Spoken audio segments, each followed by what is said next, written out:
بسم اللہ الرحمن الرحیم۔ میرے دوستوں، بھائیوں، بہنوں اور معزز سامعین، جیسے کہ آپ لوگوں کو معلوم ہے کہ آج کل دنیا میں تقریباً ہر دوسرا بندہ پریشان ہے اور تکلیف میں مبتلا ہے۔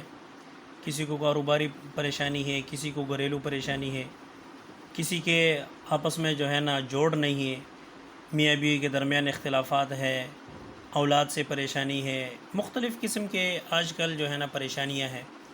تو تقریباً ہر دوسرا تیسرا بندہ اس میں ضرور مبتلا ہے، اور وہ جس کو تکلیف ہے وہ ہر سہارا کوشش کرتا ہے کہ کوئی بھی سہارا ہو لیکن اس کی تکلیف دور ہو جائے۔ تو میرے بھائیو، آج کل چونکہ میں آپ کو ایک عمل یہ بتاؤں گا جو انتہائی مجرب عمل ہے اور انبیاء کا عمل ہے، اپنے پاس سے نہیں ہے بلکہ یہ انبیاء کا عمل ہے اور بہت ضروری عمل ہے، اور جس نے کر لیا ایک ہی رات میں انشاءاللہ اپنے مراد کو پائے گا۔ لیکن اس سے پہلے میں یہ عمل کیوں پیش کر رہا ہوں آپ لوگوں کے لیے، کیوں اس عمل لا رہا ہوں؟ اس لیے کہ چونکہ فتنوں کا زمانہ ہے، ہر طرف اللہ کی نافرمانیاں ہیں، بدعت ہے، شرک ہے، فتنے ہیں، اور جگہ جگہ پر جادوگر ہیں، مختلف قسم کے لوگ ہیں۔ تو ان تمام لوگوں سے بچنے کے لیے خدا را اپنے آپ کو بچائیے۔ ان لوگوں سے بچنے کے لیے میں آپ کو آپ کو جو عمل بھی ضرورت ہے، واٹس اپ میں اپنا واٹس اپ نمبر دے دیتا ہوں، تو جس کو جو پریشانی ہے جس وقت بھی ہے میں کوشش کروں گا آپ کو اسی وقت اس کا حل بتا دیا جائے۔ لیکن دھیان رکھنا، خدا نہ کرے کسی فساد میں مبتلا نہ ہو، خدا نہ کرے کسی فساد میں مبتلا نہ ہو، تو احتیاط رکھنا۔ ہاں، انشاءاللہ تعالی واٹس اپ نمبر میرا آن رہے گا، دوسری مرتبہ کہہ رہا ہوں تاکید کی وجہ سے، تاکہ آپ لوگوں کو معلوم ہو، جب بھی آپ مجھ سے پوچھیں گے انشاءاللہ تعالی جو پریشانی آپ بیان کریں گے اس کا حل میں بیان کروں گا۔ ابھی جو میں آپ کو عمل دینے جا رہا ہوں بہت انتہائی مجرب عمل ہے، لیکن اس کی کچھ شرائط ہیں، ٹھیک ہے؟ پہلے تو یہ ہے کہ یہ بات ذہن میں رکھیں کہ کوئی بھی کام اللہ کے علاوہ کوئی نہیں کر سکتا۔ نہ کوئی بابے کر سکتے ہیں، نہ غوث اعظم کر سکتا ہے، نہ اللہ نہ چاہے تو کوئی نہیں کر سکتا۔ اگر کوئی اللہ کا قرب حاصل کیا ہوا ہے تو وہ بھی اللہ سے مانگ کے ہی آپ کے لیے وہ اللہ سے مانگے گا، اتنی بات ہے۔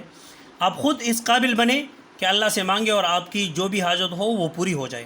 تو میرے عزیز بھائیوں، اس عمل جو میں بتا رہا ہوں انبیاء کا عمل، اس کے لیے 3 شرائط ہیں۔ سب سے پہلے نماز کی پابندی۔ نماز کی پابندی سے اللہ جل جلالہ کی رضامندی حاصل ہوتی ہے، ذہن میں رکھیں۔ دوسری بات، صدقہ۔ جب آپ صدقہ دیں گے تو حدیث میں آتا ہے کہ مصیبت اس کو پلانگ نہیں سکتی، ٹھیک ہے؟ اور نفل یعنی اللہ کی رحمت کو اپنی طرف متوجہ کرنا۔ تو میرے عزیز بھائیو، یہ عمل میں آپ کے لیے پیش کر رہا ہوں، یہ انبیاء کا عمل ہے، ایک ہی رات میں انشاءاللہ اپنے مراد کو آپ پائیں گے۔ یہ مجموعہ یعنی جتنے آپ کے پریشانیاں ہیں، ہر ایک پریشانی کے لیے آپ یہ کر سکتے ہیں، کوئی قید نہیں ہے، کوئی وہ نہیں ہے۔ اس لیے یہ عمل دھیان سے سنیں، غور سے سنیں۔ اچھا، تو عمل شروع کرتے ہیں۔ آپ کے لیے یہ عمل میں لایا ہوں، انتہائی مجرب عمل ہے، اور آپ اس کو آزما کر دیکھیں، انشاءاللہ تعالی ایک ہی رات میں آپ کی مراد پوری ہوگی انشاءاللہ تعالی۔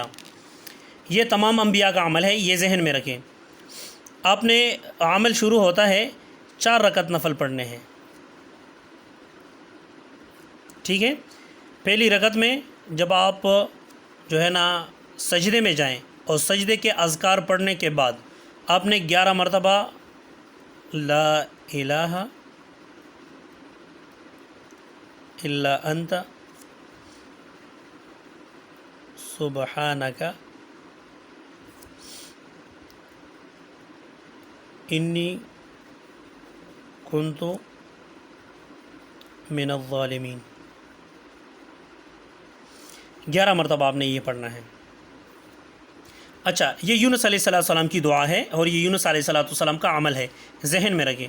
اور دوسری رکعت میں آپ نے جب سجدے میں جائیں ربی انی لما انزلت الی من خیر فقیر، آپ نے یہ پڑھ لینا ہے دوسری رکعت میں۔ تیسری رکعت میں دھیان سے دیکھیں، تیسری رکعت میں پھر آپ نے ربی انی مسنی الضر وانت ارحم الراحمین. یہ پڑھ لینا ہے تیسری رکعت میں. اور چوتھی رکعت میں آپ نے ربی انی مغلوب فانتصر. اس کے بعد آپ 4 رکعت نفل پورے ہو چکے ہیں. اس کے بعد جب آپ نے سلام پھیر لیا سجدے میں جائیں، اور سجدے میں جانے کے بعد جو بھی آپ کی مشکل ہے وہ کیا کرے؟ اللہ کے سامنے پیش کرے. انشاءاللہ تعالی ایک ہی رات میں آپ مراد پالیں گے. آپ کو معلوم ہے کہ یہ یونس علیہ السلام کی دعا ہے، اس طرح یہ موسیٰ علیہ السلام کی دعا ہے، اس طرح یہ تمام انبیاء علیہ السلام کی دعائیں ہیں. تو میرے عزیز بھائیوں، انشاءاللہ تعالی میں ایک انتہائی مجرب عمل جو ہے نا وہ آئندہ ویڈیو میں آپ کے سامنے پیش کروں گا انشاءاللہ. تب تک کے لیے اجازت دیجیے. السلام علیکم.